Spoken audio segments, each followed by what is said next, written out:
Brad, are the lights on in this room? No. Okay. Why don't you look around? You look up over your head. Are those lights on? Yeah? Good.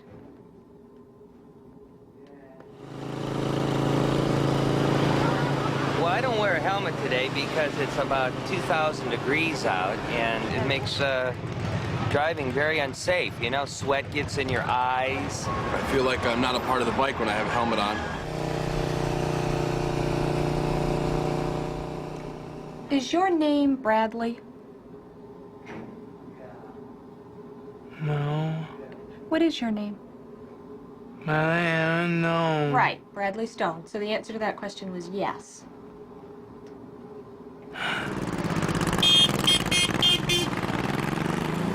When your head hits the pavement or the ground, your brain is going to move forward, hitting up against the bones inside the skull.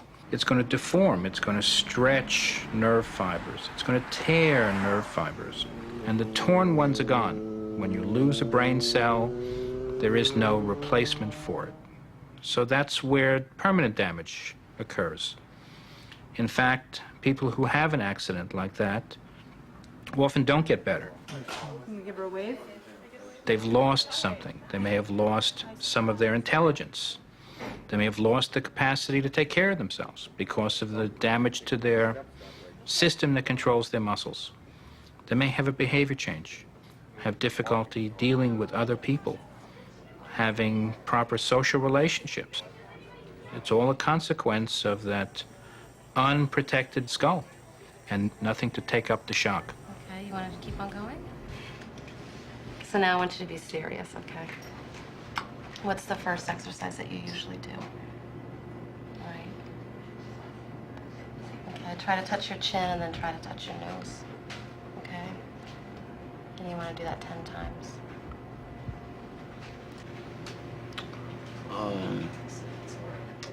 This happened to James 3 years ago, and he's still not coming back. I want to You want? play. I want You want one of those? Oh, you want some for yourself? You ran out? Okay, great. So just maybe take a minute to blow a few of those and then finish for today.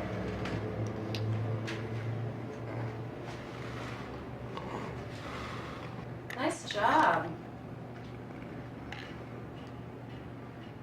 He was riding along the road, but he did not wear a helmet, and he lost control and hit a tree. He was in a coma 8 months. I mean, he was so sick that every time I saw him, I didn't know whether he was going to make it.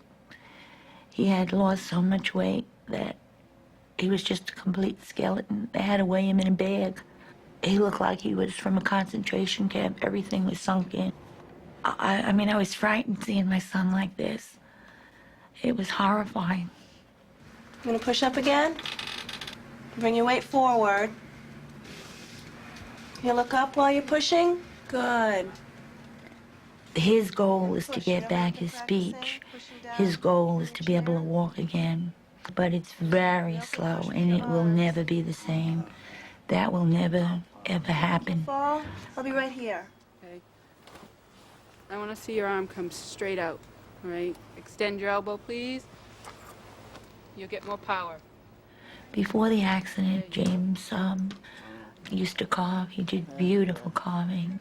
He was really a craftsman. Up, angle straight out, like you're almost going to hit it.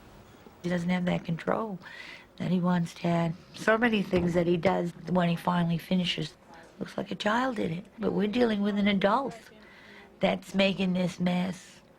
You know, it's sad. Good, that was a nice high shot.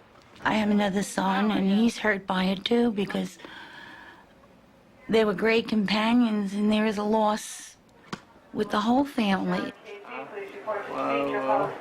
You want to go? Okay, and Aunt Amy?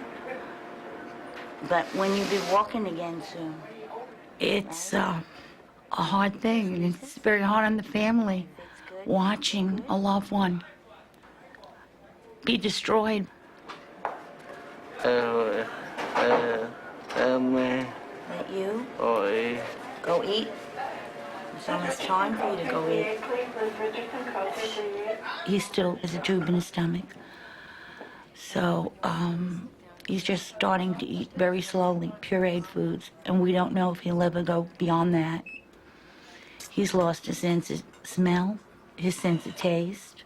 I try to look ahead now because he'll never be the way he was before. It's, I just can't have the same person back. So I have to deal with James as he is now and progress and get him as far as he can go. But I don't know if there is a future for him. I think that hurts me more than anything else. A lot of the things that he wanted to do in his life, he can no longer do.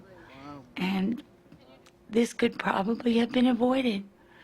At worst, he could have hurt his leg, but his brain is something that you can't replace it. He will wear a prosthesis, but his brain will never come back to the capacity that he was before. There is no cure for brain injury. A brain injury is forever. We can teach someone strategies for dealing with the handicaps, but the only effective approach in dealing with head injury is prevention, not to let the injury occur in the first place. So, helmet laws, they're a necessity. Because I know somebody's going to be stupid. I mean, just as James was. Just be stupid and say, could never happen to me. Oh, well, it did. And it happened to me. Helmets don't look good. I hate to say it, they just don't look good. If you don't wear a helmet, you are the only person that's injured. You're not doing any injury to anybody else. Because what's the use of having a $20,000 bike between your legs if people can't see who's riding it anyways, right? Freedom of choice, that's all there is to it.